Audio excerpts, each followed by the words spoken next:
Zamislimo na trenutak svet u kome se ogromna carstva sudaraju, gde elitni vitezevi u teškim oklopima jurišaju kroz plamen, a neprobojne kamene tvrđave niču iz zemlje u rekordnom roku. Zvuči kao scena iz neke neverovatne epske fantastike, zar ne?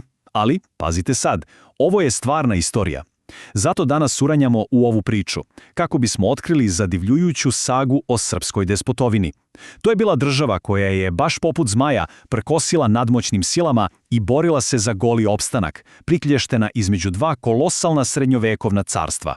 Ova naša epska saga o opstanku podeljena je u 5 poglavlja. Prvo ćemo upoznati viteza između dva carstva, a zatim prelazimo na sjaj srebra i moćni Beograd. Zatim obilazimo Manasiju, pravu tvrđavu znanja, pre nego što stignemo do Smedereva kao posljednjeg bedema. Na kraju svedočimo epskoj odbrani i padu. Krećemo od prvog poglavlja, vitez između dva carstva. Godina je 1389. Kosovska bitka je tek završena, zemlja je u haosu, a na scenu u tom najmračnijem mogućem trenutku stupa mladi knez Stefan Lazarević. Situacija je bila, blago rečeno, očajna. Srbija je postala vazal Osmanskog carstva, što je u praksi značilo 2 stvari. Plaćanje ogromnog danka i ono najteže, obavezu da srpska vojska ratuje za sultana Bajazita. Ali Stefan nije sedeo skrštenih ruku u senci. On se pokazao kao elitni ratnik, iskovan u vatri surovih bitaka kod Rovina i Nikopolja. Njegova hrabrost i viteštvo bili su toliko na glasu da je kasnije postao ponosni član prestižnog evropskog reda zmaja. Bukvalno je nosio simbol zmaja kao znak najviše vojničke časti tog doba. Sad dolazimo do pravog filmskog trenutka. Godina je 1402. Epska bitka kod Angore. Osmanska vojska se suočava sa moćnim, zastrašujuć mongolskim osvajačem Tamerlanom. Bitka je praktično već bila izgubljena za Osmalije. Ali pazite šta Stefan radi. Njegovi konjanici, obučeni u teške crne oklope, prave duboke, razorne prodore kroz mongolske redove. Usred tog haosa Stefan očajnički pokušava da spase opkoljenog sultana Bajazita. Taj juriš je bio toliko silovit, toliko neverovatan da je čak i sam strašni mongolski vođa Tamerlan, čovek koji je pokorio pola sveta, ostao potpuno zadivljan hrabrošću srpskih vitezova. Nakon tog ogromnog osmanskog poraza, njihovo carstvo upada u krizu. Za Stefana to je bila savršena prilika za osamostaljenje. Na povratku kući svraća u moćni Carigrad, prestonicu Vizantije. Tu dobija titulu po kojoj se cela ova država i doba danas zovu. I tu moramo da razjasnimo jednu bitnu stvar. Danas, kad kažemo reč despot, obično mislimo na nekog surovog tiranina, ali u srednjem veku nikako. To je bila najviša dvorska titula Vizantijskog carstva, odmah ispod samog cara. Znači, to je bio znak ogromnog autoriteta, moći i poštovanja. Prelazimo na drugo poglavlje, sjaj srebra i moćni Beograd. Ostavljamo prašnjeva azijska bojna polja iza sebe i ulazimo u doba blistavog srebra i strateške obnove. Despot Stefan pravi mudar potez, sklapa savez sa moćnim ugarskim kraljem Žigmundom i tako dobija upravu nad Beogradom. Po prvi put u istoriji ovaj grad postaje prestonica, a njegove sopstvene reči to najbolje opisuju. Kaže: našao sam najlepše mesto od davnina. Ogromni grad Beograd, srušen i zapusteo, sazda ga i posvetih presvetoj Bogorodici. Znači, on nije samo malo popravio zidine, on je vizionarski podigao potpuno razrušen grad iz pepela i pretvorio ga u legendarnu Belu tvrđavu. A da bismo zaista razumeli razmere te obnove, dovoljno je pogledati samo ovaj broj, 10.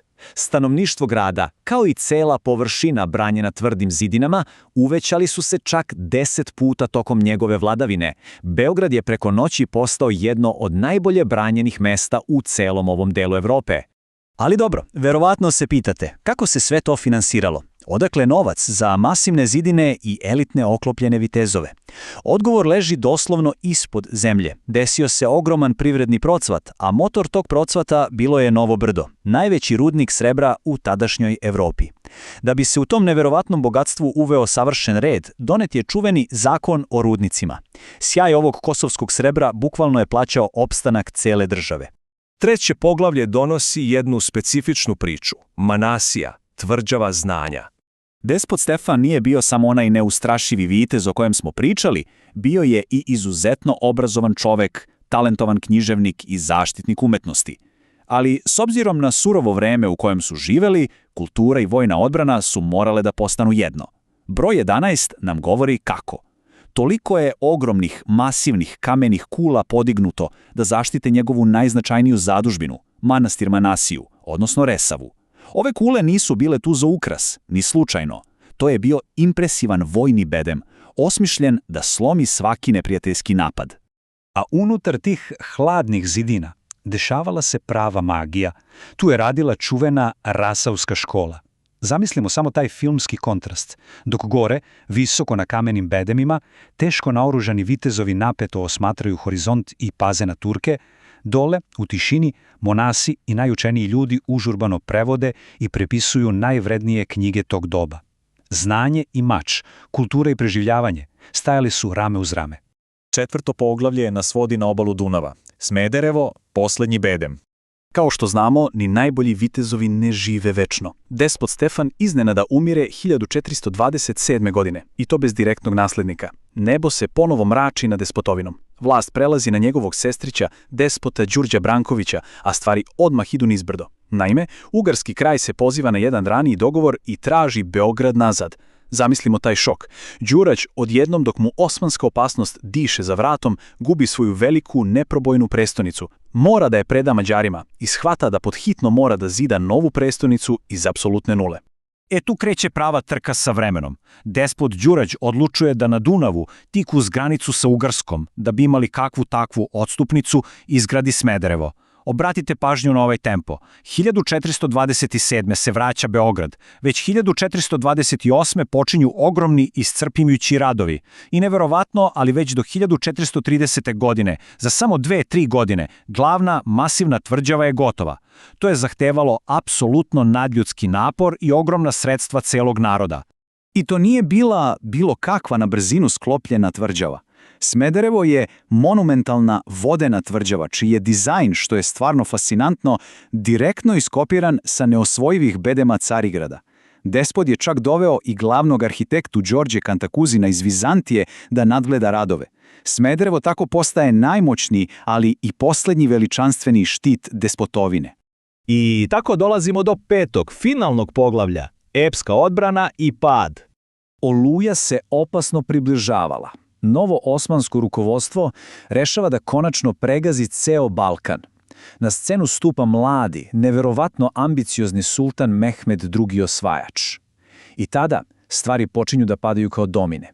1453. godine pada 1000-godišnji Carigrad, što je bukvalno paralizalo hrišćanski svet. Samo 2 godine kasnije, 1455. pada Novo Brdo, glavni izvor onog srebra i bogatstva. Osmanlije se sada nalaze pred samim vratima opstanka države. I onda stižemo do te vatrene 1456. godine. Sultan Mehmed lično predvodi ogromnu vojsku sa teškim topovima, prvo na Smederevo, a zatim na Beograd, koji tada brane jake hrišćanske posade. Bedemi su se doslovno tresli, nebo se više nije videlo od dima, baruta i oblaka zapaljenih strela. Bio je to onaj krajnji, očajnički, nadljudski napor branilaca da izdrže ono što se činilo nemogućim. I u trenutku kada se sve činilo izgubljenim, dešava se pravo čudo. Udružene hrišćanske snage odbijaju napade. Smederevo uspeo da se odbrani. A pod zidinama Beograda, uz trupe legendarnog ugarskog vojskovođe, kog iz narodnih pesama znamo kao Sibinjanin Janka, to jest Janoša Hunjadija, sultanova vojska biva potpuno, ali potpuno razbijena. Čak je i sam sultan Mehmed teško ranjen i prinuđen na beg. Bila je to briljantna epska pobeda hrišćana. Istina, i Đurać i Hunjadi će ubrzo umreti, a despotovina će ipak pasti samo 3 godine kasnije, ali ovaj strašan lavovski otpor zauvek je upisan u legendu. Što nas naravno dovodi do onog velikog pitanja za sam kraj ove priče. Kako je moguće da jedna tako mala država, uhvaćena u smrtonosnu zamku između 2 carstva koje se sudaraju, uspe da opstane decenijama? Da u jeku najgorih ratova zida remek dela arhitekture, piše napredne zakone i odbija najveće vojne sile tog doba. Srebro iz dubina zemlje, masivni kamen i jedna neverovatna, nesalomiva snaga volje. To je bilo tajno oružje srpskih despota. Eto, istorija krije neverovatne filmske priče koje samo čekaju da ih iznova otkrijemo, zar ne?